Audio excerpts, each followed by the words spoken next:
Pronto, começamos! Hoje a gente vai falar sobre pluripertencimento, que são pessoas, né?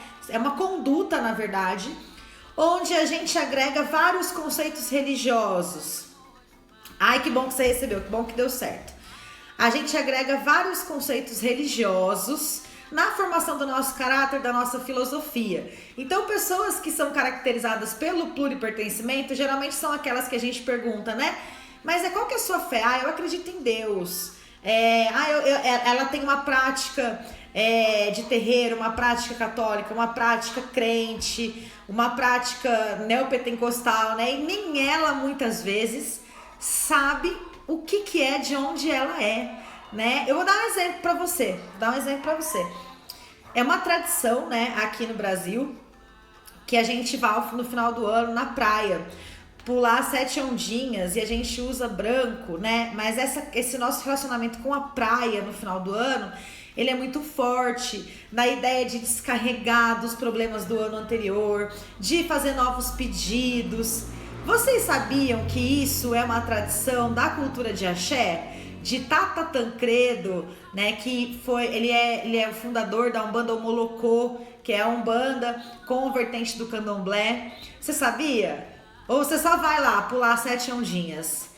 Deixa eu só me arrumar aqui que eu tô meio torta. Deixa eu pôr a Nega Ana. Vocês estão vendo a Nega Ana, gente? Ela vem em todas as lives, ela não perde nenhuma. Faça como a Nega Ana, não perca nenhuma.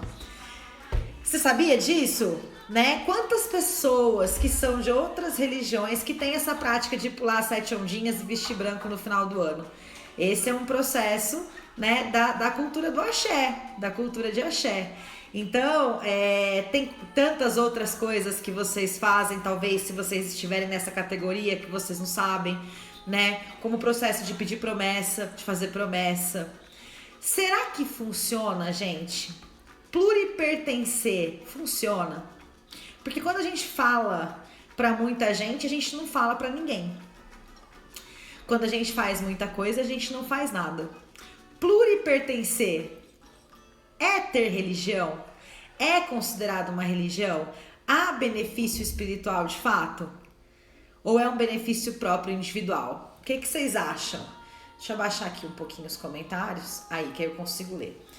Bom, por que você pensa como você pensa? Pega lá um pensamento seu, escolhe um pensamento seu para a noite de hoje. Comenta ele aqui para mim. Alguma coisa que você acredita, que alguma crença que você tem que seja religiosa.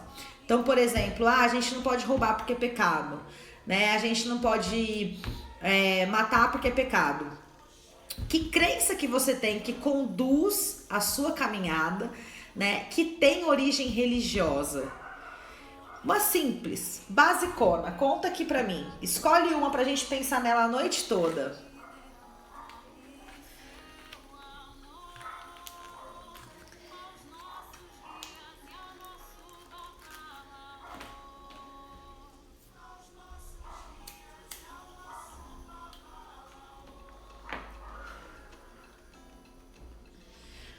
Então vamos lá, qual é a origem deste seu pensamento? Quem te ensinou? Onde você aprendeu? Né? Aqui no interior a gente tem um provérbio, um saber, nem sei falar pra vocês, que é muito comum que a gente fala assim, vergonha é roubar e não poder levar. Vocês já ouviram falar isso? Vergonha é roubar e não poder levar. Quem te ensinou isso? Onde você ouviu isso pela primeira vez? Qual é a origem desse termo? Qual é a origem das suas crenças? Quem te ensinou a pensar como você pensa? Isso é um direcionador para você entender se isso é de fato um saber religioso ou um saber popular, ou um saber ancestral, né? Que o seu mais velho te ensinou, mas às vezes não é religioso, às vezes não tem nenhuma ligação com cultura religiosa. Então, tenta pensar, o que você pensa sobre a espiritualidade? Quem te deu essa origem, tá? O segundo ponto que é importante a gente refletir quando a gente fala de pluripertencimento é sobre concessão. O que são as concessões, gente? Isso serve, isso não, tá? Então, isso aqui eu acredito que Deus vai me punir se eu fizer. Isso aqui Deus não vai me punir, Deus vai entender. Vocês têm esse relacionamento? Vocês lidam dessa forma? né? As concessões fazem parte do seu diálogo com a espiritualidade, do seu diálogo com Deus ou com seus guias, com o poder supremo. As concessões estão inclusas? Você já parou para pensar que essas concessões são suas? Você criou? Ninguém te ensinou. Por que que entre uma cartilha de doutrinas você escolheu qual você ia separar e qual você não ia separar? Você faz concessões? Vocês acham que é possível fazer concessão religiosa? Tem como eu escolher o meu comportamento religioso? Isso é legítimo? Vocês estão quietinhos, gente? Fala comigo. Comenta aí comigo. Ju, boa noite, Ju. Que bom que você chegou. Seja bem-vinda. Você faz concessão religiosa? Por exemplo, você entende que casamento é para durar a vida inteira, mas você se preservou a sua virgindade antes de se relacionar? Você entende que Exu é presente nos nossos caminhos, na nossa vida. Você vai arriar ebó em esquina ou você tem vergonha e acha que Exu entende? Como é a sua postura religiosa hoje? Você faz concessões? Você faz aquilo que te serve? Será que tem validade? Porque você entende o poder da oferenda, você entende o poder do ebó, mas você não vai. Todo mundo faz isso, Thaís, também acho que todo mundo faz isso. Todo mundo faz concessão com a própria fé. Todo mundo escolhe aquilo que você quer fazer. Vocês querem um exemplo básico? Fofoca. Todo mundo tem um hábito de fofoca, né? Na cultura brasileira, fofoca é um hábito normal. A gente faz até sem perceber, faz sem maldade, né? Se é que existe essa forma de fazer. Mas nenhuma religião coloca que isso seja positivo para a construção do nosso caráter. Então quer dizer, eu não posso maldizer o outro, mas uma fofoquinha pode. Uma fofoquinha de vez em quando, assim, faz bem, né? Eu não posso julgar o outro, mas se todo mundo julgar, não tem problema eu pensar também, aí é normal. Vocês acham que essas concessões validam o nosso relacionamento com Deus?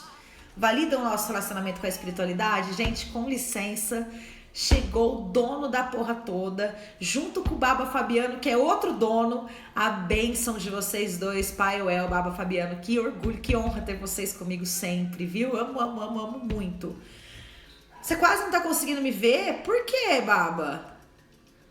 Vocês estão conseguindo me ver, gente? Tá travando minha internet? Comenta comigo aqui pra gente saber se é o Baba Fabiano, se é a internet dele ou a minha. Hein, gente? Vocês estão conseguindo me ver? Manda um joinha que tá conseguindo, não tá? Lindo, lindo. Outro ponto, vamos pro outro ponto. Adaptação. Não tá não o quê? Tá, não tá conseguindo me ver ou não tá travando? Tá normal? Beleza. Baba, deve ser a sua conexão. Troca de lugar. Eu faço concessão e não sabia. A gente faz, Jair, a gente faz. A gente precisa estar sempre se policiando em relação a isso. O propósito desse nosso encontro é a gente estar refletindo sobre algumas coisas para a gente tentar mudar essa situação, né? Se torna muito natural a forma como a gente se relaciona com o poder superior. E aí a gente vai esquecendo o que é nosso e o que é da espiritualidade, o que é da religiosidade, tá? A adaptação. A gente se adapta muito facilmente àquilo que... Ai, axé, que Oxum te abençoe, meu pai. A gente se adapta facilmente àquilo que é conveniente para nós. Então, para mim é muito fácil pensar num Deus que me protege, como por exemplo a autorresponsabilidade, né? A ideia de aqui se faz, aqui se paga. Ela funciona para mim? Alguma vez você refletiu de que você estava pagando por algo que você fez? Ou essa é uma frase, esse é um saber que você só aplica no outro? Ah, bem feito, aqui se faz, aqui se paga. Ah, é assim mesmo, aqui se faz, aqui se paga. E com você tá pagando?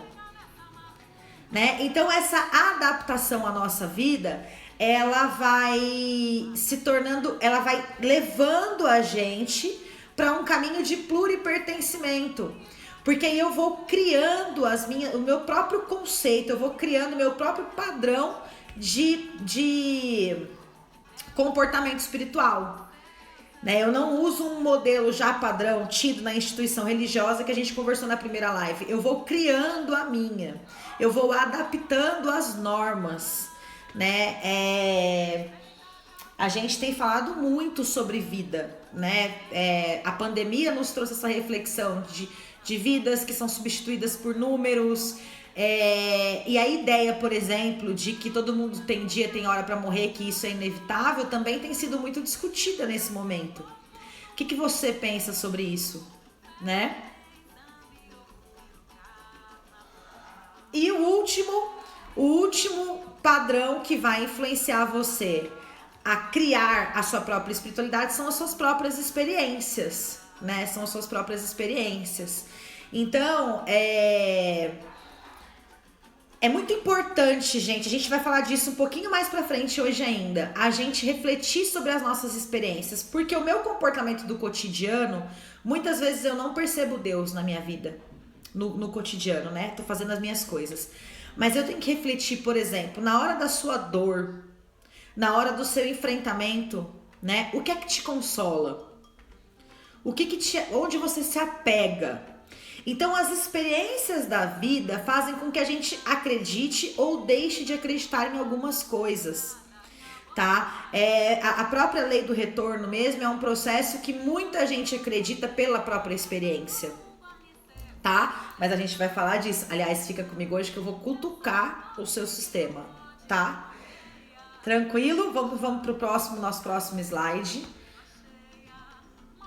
Ai. Olha só, coloquei aqui uma frase do Skinner. O Skinner é um cientista, né, que desenvolveu o padrão de ação por recompensa. Sabe quando a gente fala pro cachorro, dá a pata e dá um biscoito? Ou quando a gente vai ativando os nossos gatilhos mentais, então se você ouve a campainha, você automaticamente tem algum movimento. O Skinner, ele desenvolveu esse padrão, né, de comportamento por recompensa, doutrina.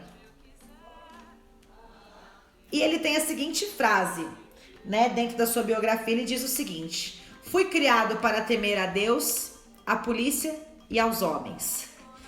Você foi criado para temer a Deus?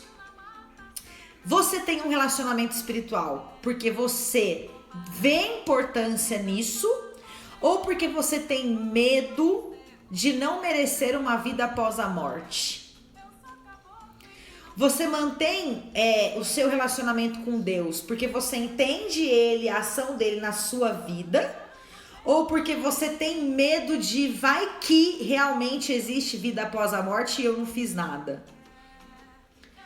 O que motiva esse seu relacionamento, né? Olha lá que eu perguntei para vocês. Em situações incomuns, ou seja, gente, na dor, né? Quando você precisa se apoiar na sua fé, se sustentar naquilo que você acredita, o que é que te sustenta? Quando você tá passando por um momento difícil, quando você tá num aperto, você sente arrependimento?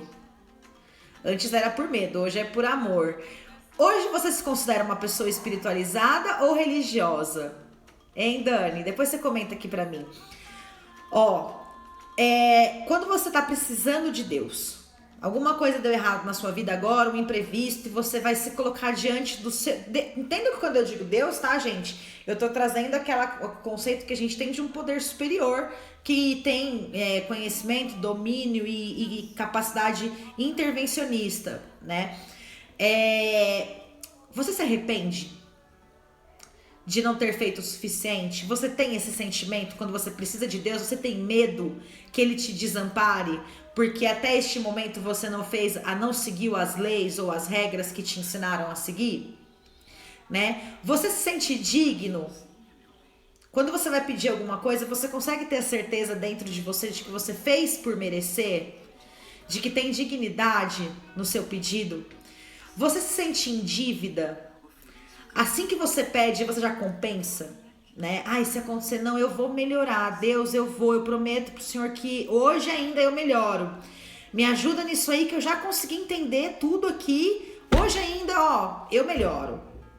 Né? Você sente que você tem armas para barganhar com a espiritualidade? Eu quero comentar uma coisa com vocês muito importante, né? Até porque eu imagino que a maioria das pessoas que estejam aqui sejam simpatizantes da Umbanda ou até umbandistas dominantes, né? Para nós, né, Deus é Olorum, que é o criador de tudo. E Olorum, ele é um ser afórmico, ou seja, ele não tem um formato, ele não é a semelhança de Deus, ele não é uma força, porque ele compõe todas as forças que existem no universo. Não se tem esse relacionamento com o Olorum, né? Tanto que a gente não pede a bênção, por exemplo, a gente não recebe a bênção de Olorum, a gente recebe a bênção dos orixás. Os orixás também foram criados por Olorum, né? E Olorum, ele na literatura africana que a gente tem acesso, ele é um deus não intervencionista, ou seja, ele não altera a nossa vida conforme as jogadas. Não adianta eu fazer algo hoje que amanhã vai dar errado e aí nesse dar errado eu recorrer a Deus para alterar o contexto e as coisas. Então o Olorum não é um ser intervencionista, ele não altera o processo. Olha como isso é importante, porque joga para nós da Umbanda, joga para nós da comunidade de Axé a consciência da autorresponsabilidade. Entender que tudo que você vai fazer vai gerar consequência, que você tem que estar apto para receber essa consequência. Que não vai adiantar você apertar aqui e a hora que te espremerem aqui você querer ser salvo por Deus. Né? Então, quando eu tenho um poder superior não intervencionista, eu consigo entender que eu tenho mais responsabilidade ainda. E aí esse processo de adaptação que a gente conversou no slide anterior, ele se torna mais ameno, porque como é que eu vou me adaptar? A única forma de eu me adaptar é eu observando o meu próprio comportamento. Não tem jeito, né? E entendam, isso não significa... Deixa eu só puxar aqui pra trás, que eu tô muito pra trás. Aí... Olorum não é intervencionista, né? Mas os orixás, os guias, as entidades, elas a gente pode pedir para elas e a gente vai ter, né, os nossos pedidos atendidos conforme a demanda, conforme a nossa necessidade, conforme o nosso merecimento, enfim, existem vários contextos, né? O Baba Rodney Williams, ele diz uma coisa maravilhosa, só para vocês entenderem, né? Se os orixás quiserem te castigar, é só eles atenderem aos seus pedidos prontamente. Se os orixás quiserem te castigar, é só eles atenderem aos seus pedidos prontamente. Então, porque muitas vezes a gente pede numa situação que não é a melhor situação, né? Ou talvez nem saiba o que a gente pede. Então, esse nosso relacionamento com a espiritualidade, ele deve ser sempre pensado, mesmo que você não pertença a um grupo religioso, tá? Olha lá, a religião teve um papel tão fundamental na nossa formação social que a perspectiva de cultura, saberes populares e Deus se misturaram intensamente. Tem muita coisa que talvez você acredite e você não sabe se isso é religioso, se isso é um saber cultural, se isso é um saber ancestral. Você não sabe onde começou aquela sua crença. Por quê, gente? Nós somos uma sociedade, né, colonizada. O Brasil não é colonizador, o Brasil é colonizado. Então, quando houve, né, a formação civilizatória da população aqui no Brasil, a Igreja Católica entrou com muita força nesse processo. Que a gente ouve aí dos jesuítas, que a gente ouve das igrejas do período de Inquisição, né, dos seres que foram considerados desalmados, como os índios, como os negros. Então, o cristianismo, ele tem uma influência muito forte na construção social de quem merece, de quem não merece, de como a gente se comporta. E tem muita coisa que você acredita que seja religiosa e não é. Eu vou te mostrar uma hoje. Fica aqui comigo, você vai ver. Tenho certeza que você acredita e não é religioso, tá? Vamos para o nosso próximo slide aqui.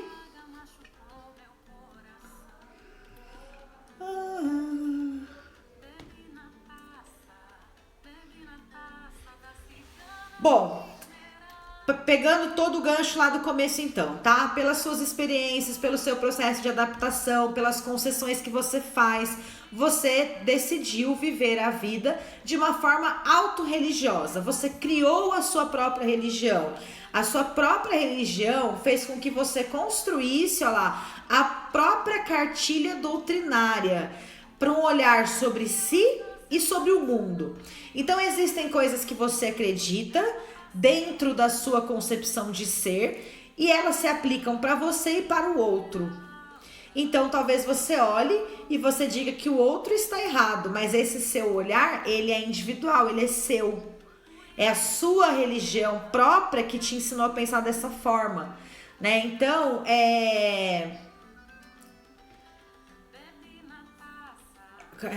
me fugiu a palavra. É uma forma de se olhar o mundo. Deu para vocês entenderem? Você vai criando a sua própria cartilha doutrinária, que é aquilo que você faz e aquilo que você não faz, né? Por exemplo, vou dar um exemplo para vocês. Vocês já leram em algum momento da vida, isso foi ensinado na igreja, que não ir ao velório é errado? Deixa eu ver aqui, ajuda. No paganismo e na autorresponsabilidade também é presente, faz a gente pensar de uma forma ética e moral. É isso, Ju. A cartilha doutrinária, gente, ela é sempre baseada numa construção ética e moral e não religiosa. Por isso que não dá para dizer que você tem pluripertencimento religioso, porque na verdade, se você escolheu o pluripertencimento, automaticamente ele já não é religioso. Ele é sobre religiosidade, é a forma como você se relaciona com as suas crenças e não com Deus. Você não está se relacionando com Deus, você está se relacionando com as suas crenças. Então, por exemplo, que eu dei agora, né? Muita gente tem esse pensamento, mas não ir ao velório não é educado, é desrespeitoso, não honra a memória do morto. Quem foi que disse isso pra vocês? Né? Em que livro bíblico diz que você é obrigado a ir em velórios? Tem gente que de fato não se sente bem. Tem gente que de fato é tomado por aquilo de uma proporção muito intensa. E você, com as suas pluricrenças, né, acredita e se sente no direito de criar um julgamento sobre o outro de algo que só funciona para você. Né? E não tem nenhum problema, tá, gente? Eu quero deixar isso muito claro. Não tem nenhum problema se você tem hoje um papel na autorreligiosidade. Não tem. Se dá certo pra você, se te conforta, se você tem, né, constrói seu conceito ético e moral. O que você tem que tomar cuidado e observar é se você não está fazendo das suas leis as leis que regem o comportamento do outro. Porque, na verdade, você não está se embasando numa religião padrão. Você criou a sua própria religião, o outro nem tem conhecimento da sua religião. Ele não viveu as mesmas experiências que você, ele não quis as mesmas concessões que você, ele não fez as mesmas adaptações que você, tá? Etiqueta da Carola da igreja. É isso mesmo, Ju, que não tá escrito em lugar nenhum. Né? Não, mas tem que ir em velório. E tem gente que não gosta, gente. Né? Mas são opiniões que a gente constrói sobre o outro, né, que atrapalha e muito. Então vamos lá, autorreligiosidade, encontrar uma forma justa, prestem atenção nessa palavra, eu ia sublinhar ela, esqueci, justa de relacionar-se com o poder superior, construindo a própria cartilha doutrinária, para si e para o mundo. Galera, o conceito de justiça é tão complexo, mas tão complexo, que observa quantas pessoas tem dentro de um fórum para julgar uma única causa. Muitas vezes tem júri popular, tem o juiz, tem os promotores, tem o promotor de defesa, tem... Olha quanta gente tem envolvida quando o assunto é justiça. E olha como a gente pensa em justiça de uma forma leviana quando a gente traz ela para o nosso conceito. Porque a partir do momento que eu tenho construído um pensamento ético e moral, eu construo também uma justiça minha, particular, o que eu considero justo ou injusto. Então, o conceito de justiça é o principal motivo pra gente ativar a concessão, tá? Você nunca ouviu Thaís falar disso?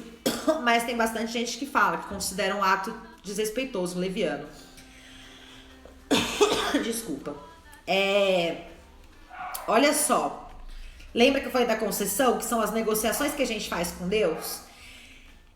Olha como isso tá enraizado no meu pensamento sobre justiça. Por quê? Se a fofoca é muito grande, se ela é devastadora, se ela humilha, se ela constrange, aí eu entendo ela intocável. Não é justo eu falar disso. Se a fofoca é pequenininha, aí não tem problema eu falar. Agora, essa régua do que é grave ou do que é leve é minha, no meu conceito de justiça. Quem foi que falou que eu quero que você conte as minhas pequenas fofocas para os outros? Quem foi que falou que eu me sinto confortável e tranquila em saber que você fala de mim na sua vida? Então quer dizer, você está falando de mim pela sua régua. Você está considerando o que eu vou sentir, como eu vou sofrer pela sua régua, tá? Então, o conceito de justiça, ele deve ser reavaliado principalmente nas suas concessões. Como a história que eu comentei com vocês do casar virgem ou não, né? Hoje em dia, nós enxergamos a virgindade por uma perspectiva totalmente diferente de antes, né? E hoje a gente tem um outro pensamento. Só que, tratando-se do ponto de vista religioso, nunca se mudou essa regra. A sociedade mudou, a regra não. E aí você mudou junto com a sociedade. Vocês conseguem entender isso? Isso é concessão no seu conceito de justiça. São frases como, todo mundo faz, mas todo mundo vai. Ah, mas todo mundo pensa. Eu vou ler uma coisa para vocês.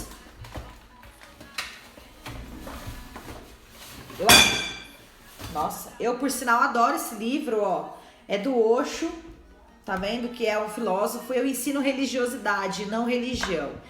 Ele diz uma coisa aqui, que eu quero que vocês escutem e entendam como é necessário, né, que a gente reveja o tempo todo os nossos conceitos. Ó, deixa eu tirar o som aqui. Eu sempre dou o exemplo do cristianismo ou do axé.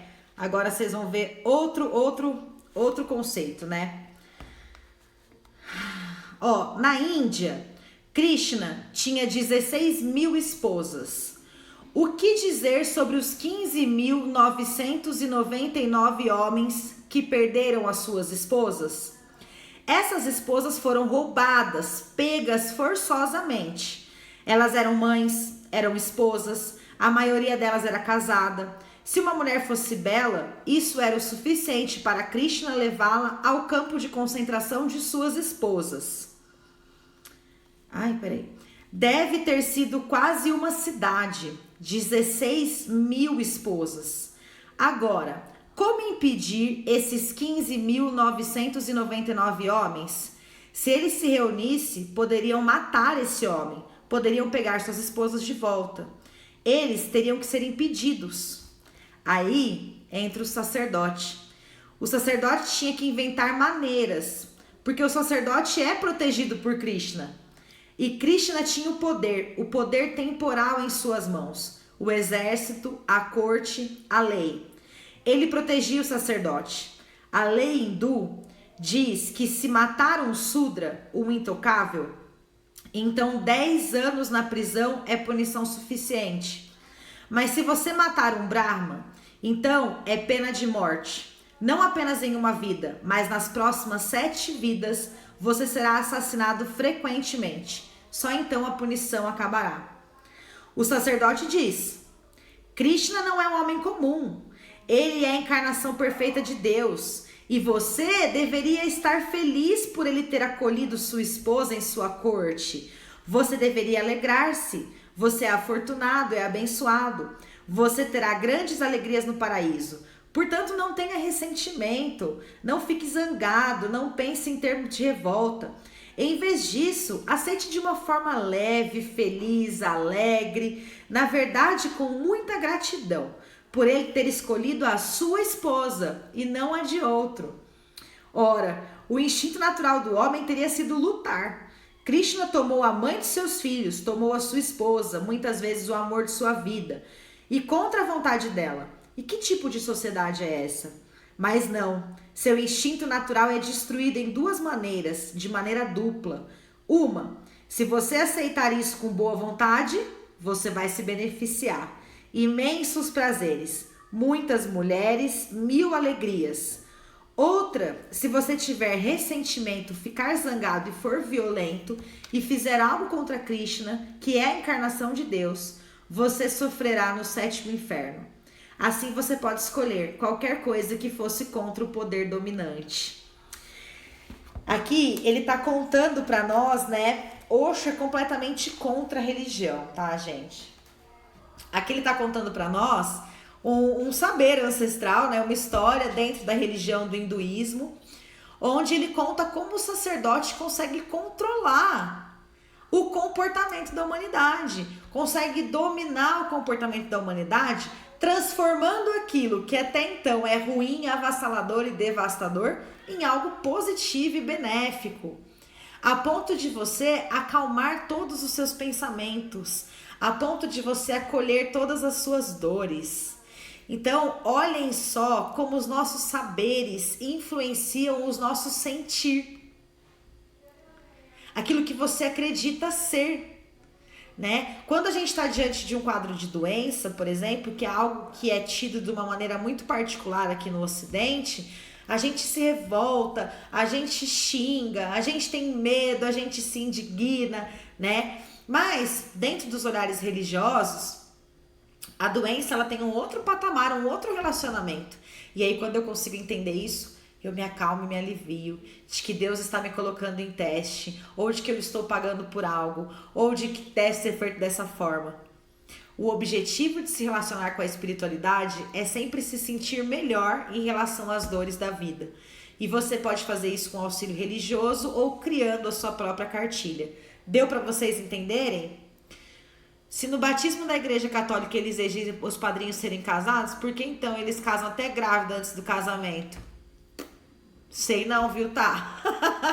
Não sei te dizer, mas é assim, ó.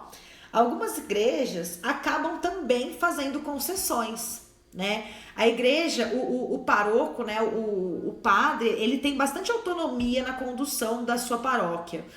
E aí, acaba também que as paróquias vão alterando o discurso com o tempo, se for do desejo desse paroquial, né? Então, você vai encontrar a igreja, por exemplo, que não casa mulher grávida de jeito nenhum, que não casa mãe solteira de jeito nenhum. Por quê? Porque ele é mais conservador dentro da doutrina inicial, da doutrina original, né? Então, dá pra gente dizer que ele tá errado? Se ele é sacerdote de um padrão, de uma doutrina, e ele segue as coisas dentro da doutrina dele, ele não tá errado, né? Ele tá sendo coerente, ele tá sendo congruente. Agora, há também o ponto de vista que alguns paróquios acabam entendendo, né? Que se você segue a doutrina originária sem acompanhar a sociedade, você acaba tirando as pessoas de dentro da igreja mais do que acolhendo.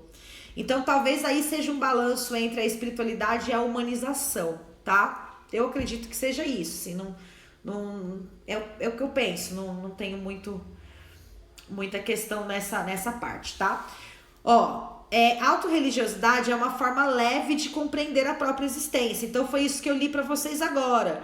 Krishna, né, ele levava as esposas belas dos homens, que tinham filhos, que tinham suas casas, seus lares, e isso é muito revoltante. Mas o relacionamento que esses homens tinham com a existência de Krishna, de que ele era o Deus encarnado na própria terra, deixava aquela dor absurda mais leve, né, mais serena. O neopentecostal estão aí para ajustar a doutrina e a sociedade, por isso o catolicismo está perdendo muito seguidor. É verdade, Ju, eu concordo também. Apesar que eu acho também que os neopentecostais pegam pesado, né? Mas na verdade, gente, as pessoas estão cada vez mais, né, saindo das igrejas, dos terreiros, né, o próprio candomblé. Não sei se o Baba Fabiano tá aqui ainda, mas ele pode compartilhar isso com a gente, porque ele é babalorixá de terreiro de candomblé. O candomblé também vem com esse processo de sofrer adaptações, né, de sofrer adaptações com a sociedade. Não é algo exclusivo do cristianismo.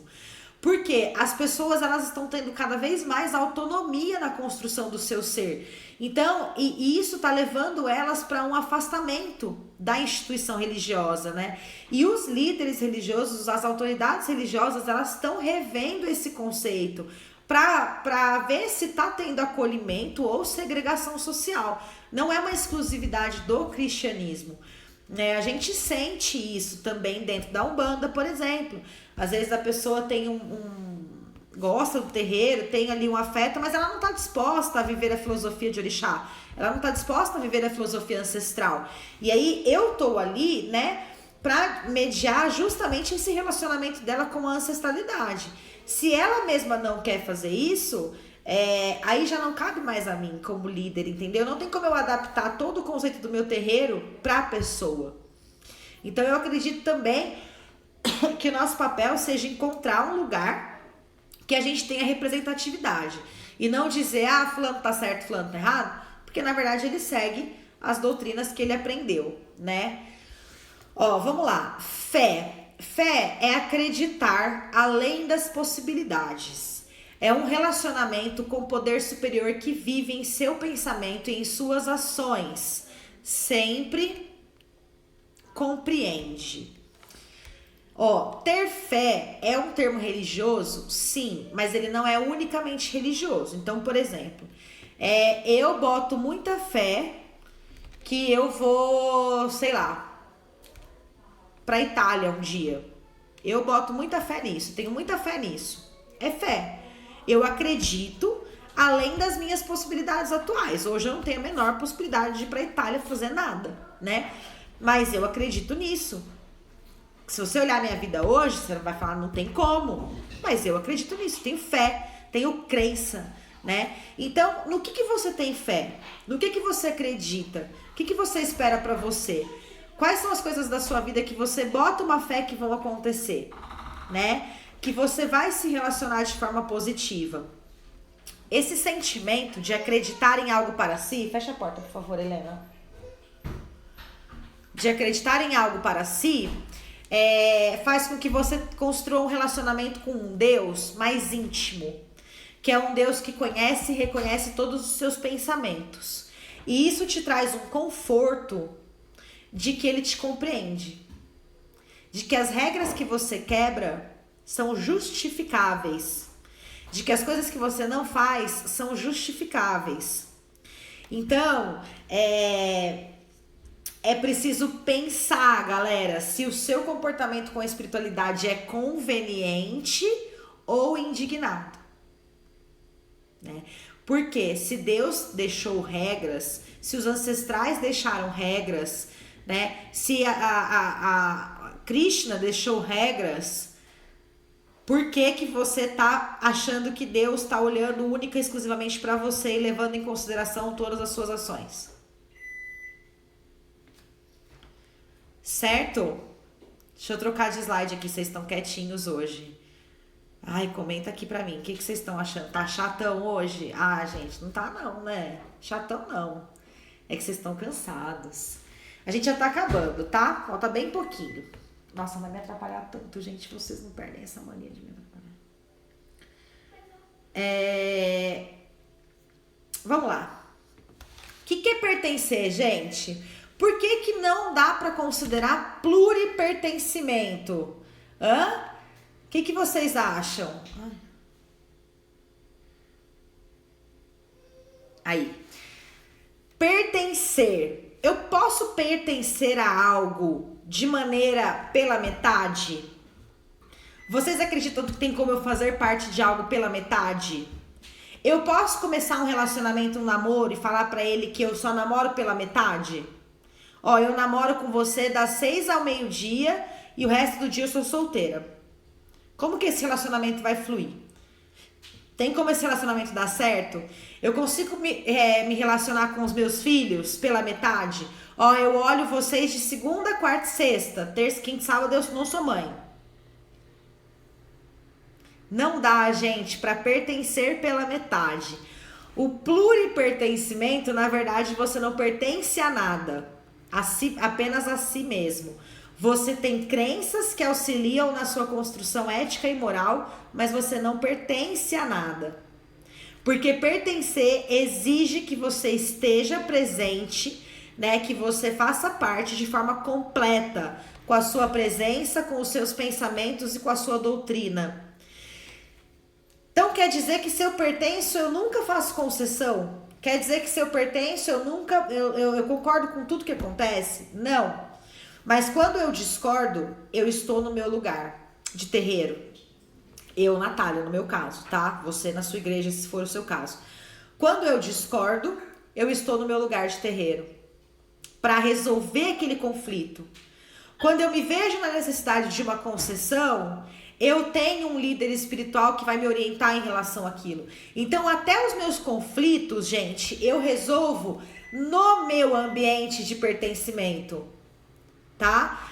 As minhas dúvidas, as minhas indignações. Quando eu não tenho esse lugar, eu acabo fazendo concessões definitivas, tá? Mas não tem nenhum problema. É tudo no seu tempo, no seu momento. Só quero que você entenda que isso não é pertencimento, tá? Compreender o que está posto conforta as renúncias. Conforta as renúncias, o movimento, a dor, o luto, as conquistas. Acho que foi na primeira live, eu não lembro. Alguém me perguntou assim, se para estar dentro de uma religião era mais importante praticar a religião ou seguir as doutrinas. Quantas vezes vai apertar esse botão? O que é? Tem na porta da geladeira. Então me perguntaram se era uma questão doutrinária, né? Se o que era mais importante? Fazer parte, estar presente, ir à igreja ou entender as doutrinas. O que eu vejo, que eu vou falar pra vocês, é que se você não pertence, se você não tá lá, se você não está presente, se você não consegue fazer, você não entende a doutrina. Não tem como você entender a doutrina se você não pergunta, se você não dialoga sobre ela, se você não conversa sobre ela, se você não olha sobre ela. Então, a importância de pertencer está justamente para compreender a cartilha de doutrina. Para que você traga aquilo que você não compreende, tá? Então, aquilo que já está posto, né? A tradição, ela está posta. Ela já está lá. O nosso papel não é mudar, o nosso papel é compreender. E eu usei a palavra compreender com muito carinho, porque eu não quero que vocês entendam como obedecer. Obedecer coloca a gente no papel de submissão daquilo que está sendo mandado. Compreender dá sentido ao meu ato. Eu sou uma das maiores defensoras que eu conheço do protagonismo da própria fé. Então você tem que entender sobre tudo que você faz. Tudo. Você tem que entender, porque tudo tem explicação, tudo tem origem, tudo tem meio, tudo tem fundamento, tá? Então, compreender aquilo que está posto vai ajudar que você siga, mesmo que signifique uma renúncia, mesmo que signifique o luto, mesmo que signifique uma conquista, tá? Você vai conseguir entender. Disposição doutrinária. É importante que você esteja disposto a entender também o que está posto, tá? Não é... Gente, tem hora que sobe o comentário que eu não consigo tirar.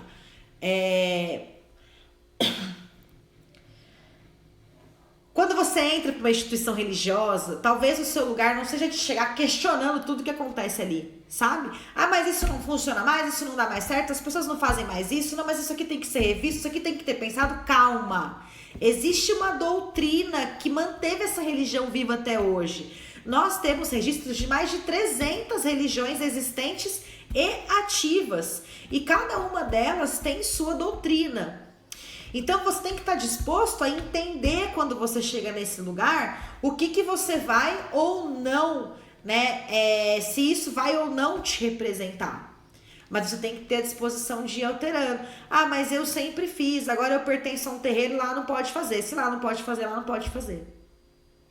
Ah, mas eu sempre fiz, nunca deu nada. Mas você escolheu seguir uma doutrina que não pode fazer. Então, mesmo que você já tenha feito, você não pode fazer. Entenda que o seu sacerdote deve ter um motivo para ter estipulado que aquilo não aconteça. Tá? Deixa eu ver se tem mais pergunta aqui.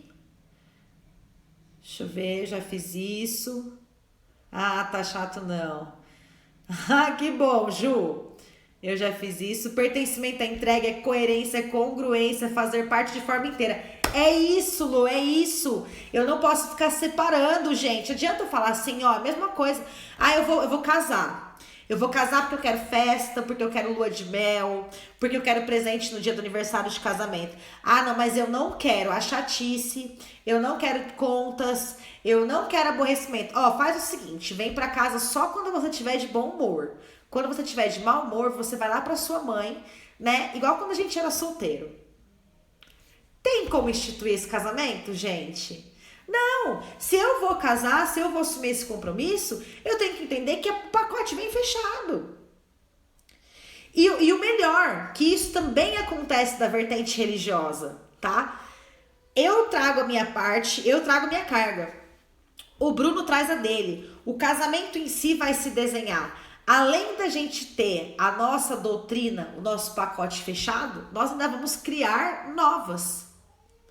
Como uma nova família, nós ainda vamos criar novas doutrinas.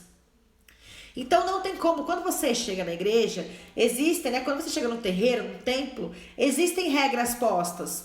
Você vai ter que entender que essas regras vêm junto com a recompensa que você está querendo receber ali. Elas vêm juntas, recompensa e a regra. E além disso, você vai criar outros pensamentos, outras vertentes desta união, tá? Então, disposição doutrinária. Vamos lá para o nosso último slide. Quem ficou aqui agora? Ó, quero muito que vocês participem comigo todos os momentos. Vamos refletir? Quem aí acredita que a vida é justa? Comenta aqui para mim. Sim, não, sim, não. A vida é justa. Você já ouviu isso de alguém? Você acredita nisso? Quem te ensinou isso? Comenta aqui para mim. Sim ou não? Sim ou não? Sim ou não?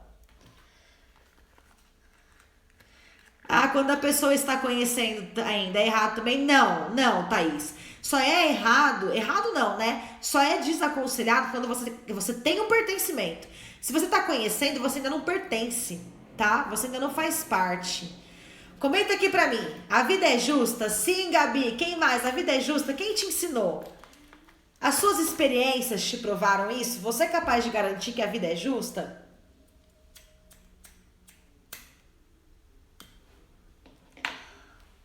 Sim e não, adorei, Gabi. E agora, o que a gente faz, Gabi? Como é que a gente faz isso?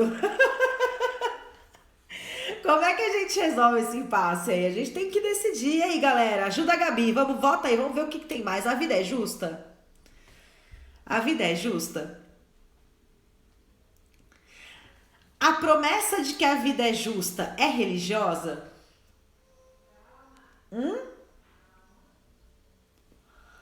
A viver e vai levando. É isso, tá? Gente, vocês não estão comentando comigo, só a Gabi. Mas eu já adorei os dela, tá? Então eu vou continuar, porque eu já adorei os dela. Não é...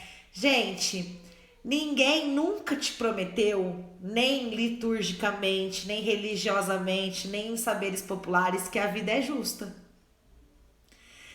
Quando eu digo a vida é justa, a gente está criando um padrão. A gente está criando um padrão. A vida não é justa. A vida é causa e consequência, mas ela não é justa. Pergunta para as mães que enterram os seus filhos se a vida é justa. Pergunta para as mulheres que querem engravidar, quando elas veem uma mãe que jogou a criança no lixo, se a vida é justa.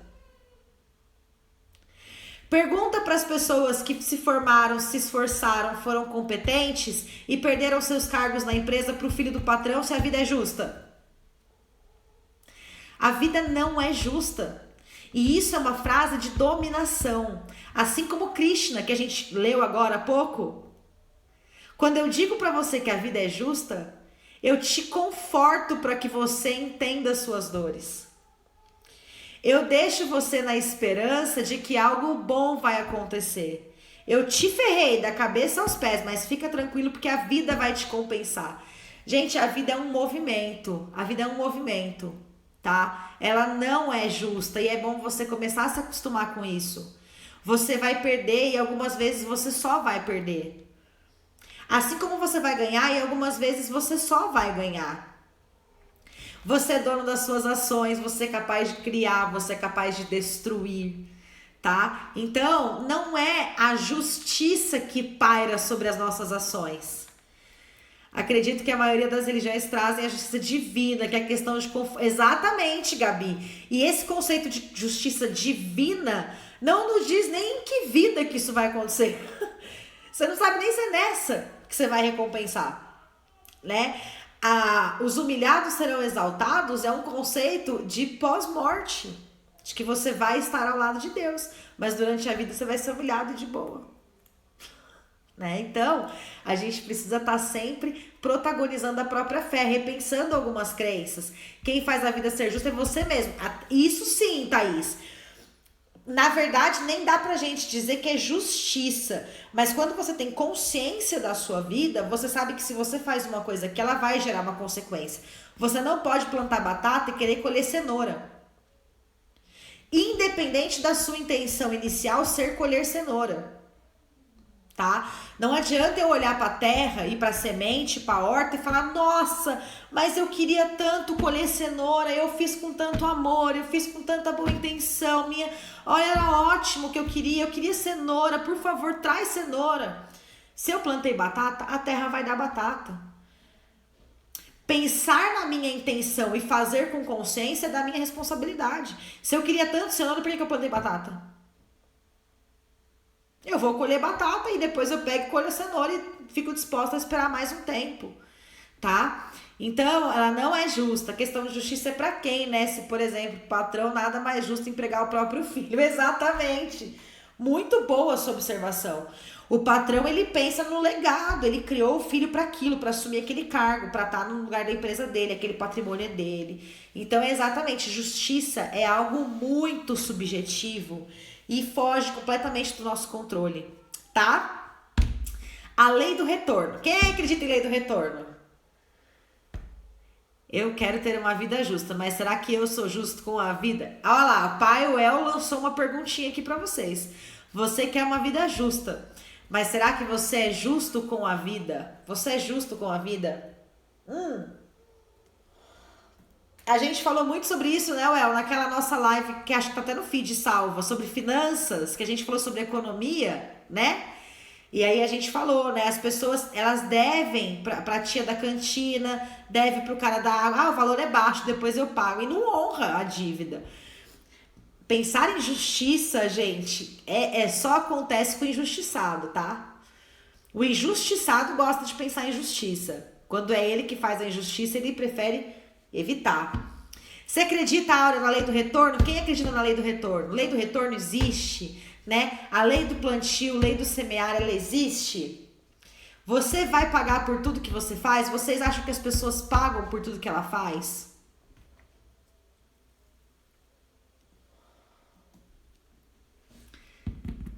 A lei do retorno é um conceito espiritual? É religioso?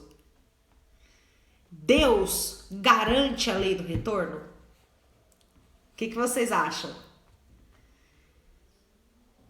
Sim, sim, sim, eu acredito. Aonde foi que vocês leram isso? Serve de conduta moral. Aí sim. Gente, a lei do retorno na verdade, é um conceito budista, né? De causa e consequência, porque dentro da religião budista, dentro da filosofia budista, Há um relacionamento entre todos os seres e o universo. E você emana energia o tempo todo e essa energia sempre vai retornar à origem. Esse é o pensamento.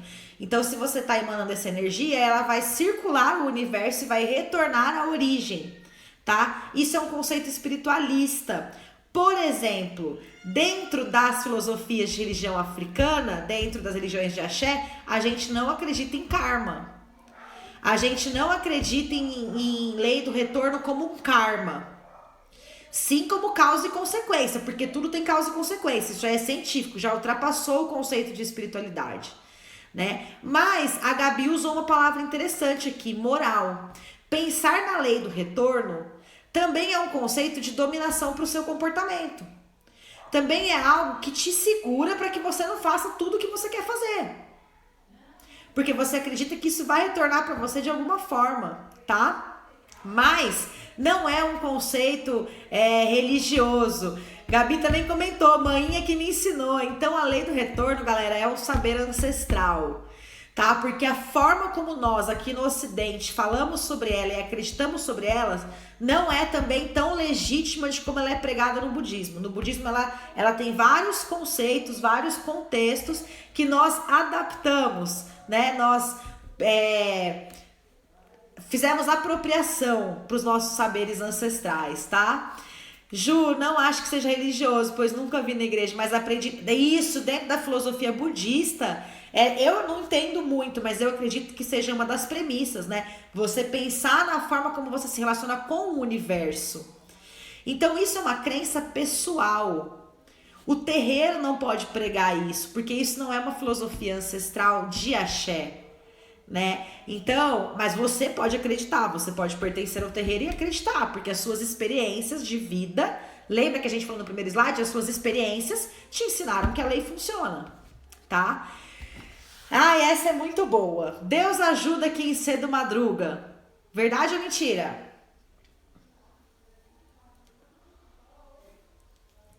Quem aí aprendeu com a mãe, com a avó, com o vô? Nós acreditamos na banca de Exu, exatamente, no processo de troca, né? Que não funciona só como lei do retorno, funciona como causa e consequência. Hein? Deus ajuda quem cedo madruga? Exu corre junto de quem corre com ele. Ai, Laroie, isso mesmo. Deus ajuda quem cedo madruga? É mentira! Gente, Deus ajuda quem cedo madruga é bíblico? É dito popular, não está na Bíblia. Deus ajuda quem cedo madruga é um pensamento, é um reflexo do período industrial. Os patrões diziam isso aos empregados.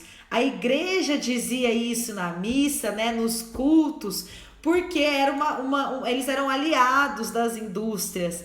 Então, os funcionários, né, os peões, as pessoas que trabalhavam nas fábricas, elas tinham esse pensamento de que Deus ia recompensá-las, né? Deus lhe pague.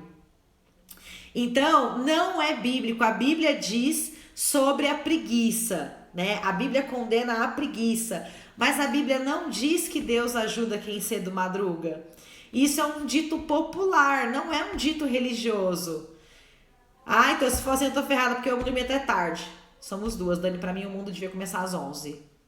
Às 11 tava ótimo, começar às 11, né? Mas a questão não é nem sobre a gente acordar cedo ou tarde, mas é a gente sentir culpa por acordar tarde.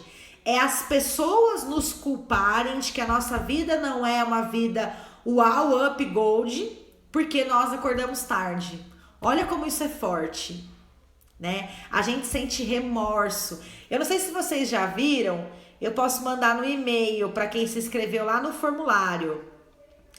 Então vai e volta pra banca. Volta, tô acabando já. Eu vou mandar para quem se inscreveu lá no formulário do Google Forms.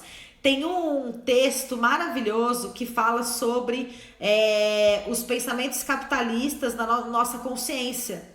no nosso peso da consciência, né? Hoje sentimos culpa de não ter um milagre da manhã. Exatamente, Gabi, exatamente. Ah, o mundo precisa acordar às 5 da manhã. Ah, se você acorda às 5 da manhã, você tem mais performance, você tem mais isso. Gente, tem gente que funciona muito melhor à noite, né? São pessoas noturnas, que a cabeça funciona melhor à noite. Então, o fato de eu acordar tarde não significa que eu não trabalho, que eu não produzo conteúdo, que eu não sou produtiva, que minha vida é uma porcaria.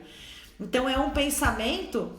Temos que ser altamente produtivos. Nossa, positividade tóxica, né, Gabi? Acordar às 5 horas da manhã para ser um campeão. Acordar às 5 horas da manhã para ter mais tempo de fazer aquilo que você não faz. Né? Uma das coisas que a gente tem que prestar muita atenção é pra gente não fazer com alta performance aquilo que é inútil. Porque a gente acorda às 5 horas da manhã e fica no Instagram.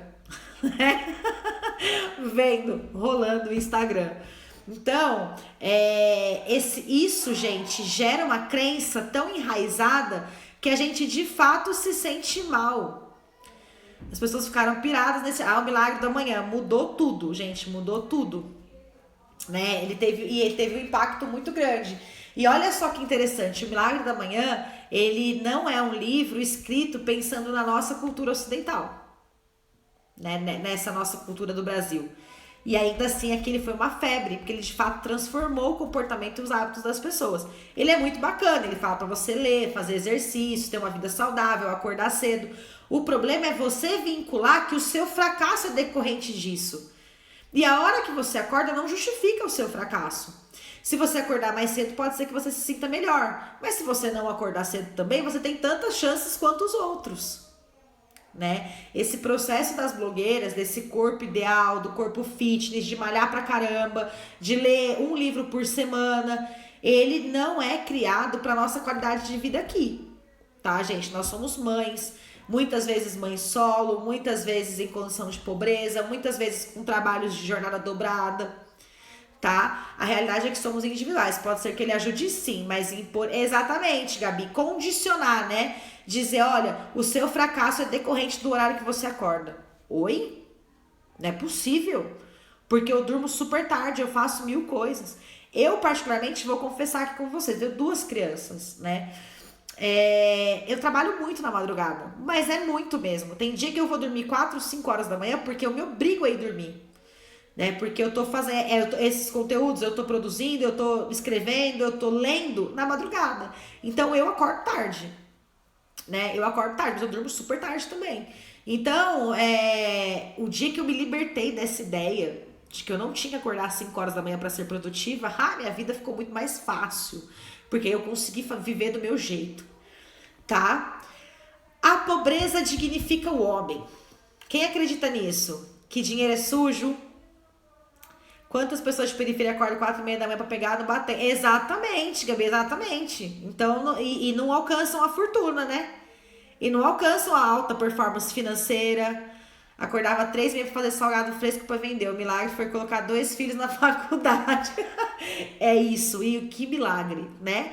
Que milagre se foi ela que fez tudo. Que milagre foi esse se ela que fez acontecer, né? Gente, a pobreza dignifica o homem também não é um saber bíblico. Fala-se de humildade, mas não fala-se de pobreza. Exaltar o pobre aos olhos de Deus também é um dos reflexos capitalistas, tá? Fazer com que a gente não queira muito, que a gente não queira mais, que a gente queira só o suficiente, enquanto os nossos patrões vão enchendo os bolsos à custa do nosso trabalho. Né? Enquanto as pessoas vão ficando cada vez meritocratas, cada vez mais individualistas, cada vez mais concentrando a própria fortuna dentro da própria família, e a gente tá bem porque a gente é pobre, então Deus vai recompensar, tá? Na verdade, na filosofia ancestral, a pobreza é um contra-axé. Nós fomos criados, os nossos orixás, né? Eles nos criaram, eles nos ensinaram, eles esperam que nós tenhamos abundância, riqueza e prosperidade. Então, não, a pobreza, ela é uma desonra ancestral. Ela é uma desonra ancestral. Você tem que batalhar sim para ter bens, para ter investimento, para ter patrimônio, para ter conforto, até porque o dinheiro é uma consequência da prosperidade. A gente precisa ter prosperidade, né? A pobreza não dignifica o homem. A pobreza coloca o homem num lugar de desconforto na sua vida, de poucas oportunidades, né? De sofrimento. Estamos falando aí de fila de SUS, de filas do INSS que começam 3 horas da manhã, né? Sem nenhum conforto. Filhos que saem da escola antes de finalizar o ano escolar porque precisam trabalhar para colocar comida em casa. Então a pobreza não dignifica o homem, tá? Nós fomos feitos para sermos ricos e felizes. Os orixás, os ancestrais, esperam que nós sejamos ricos e felizes. Ser rico e feliz é uma obrigação da pessoa de axé. A gente tem que viver com esse pensamento. O dinheiro em si não enriquece ninguém. Dinheiro não traz riqueza. O que vai te trazer riqueza é você saber administrar o seu dinheiro. É você saber gestar o seu dinheiro. É você entender, né, os itãs de Oxóssi e multiplicar os seus valores. Então, esse pensamento popular de que a pobreza dignifica o homem também é um pensamento dominador. E aí, beleza? Vocês gostaram? Vamos para as nossas considerações finais de hoje? 3 perguntinhas que eu vou deixar aí para você refletir, né? Você cuida do desenvolvimento dessas crenças? Você consegue entender como acreditar nessas coisas que nós comentamos ou nas coisas que você acredita? O que é que tá para te fazer dominar e o que é que tá para te fazer crescer, voar? O que que você acredita que te traz liberdade e o que é que você acredita que te aprisiona, tá?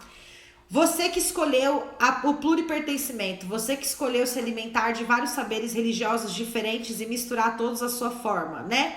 Isso é conveniência ou é indignação? Você não faz porque você não quer fazer ou você não faz porque você não concorda com o que é feito? É sempre importante trazer essas reflexões. E por último, você repensa esses valores constantemente conforme as propostas sociais? Gente, conforme a sociedade vai mudando, você vai mudando as suas crenças? Vou dar um exemplo para vocês, básico.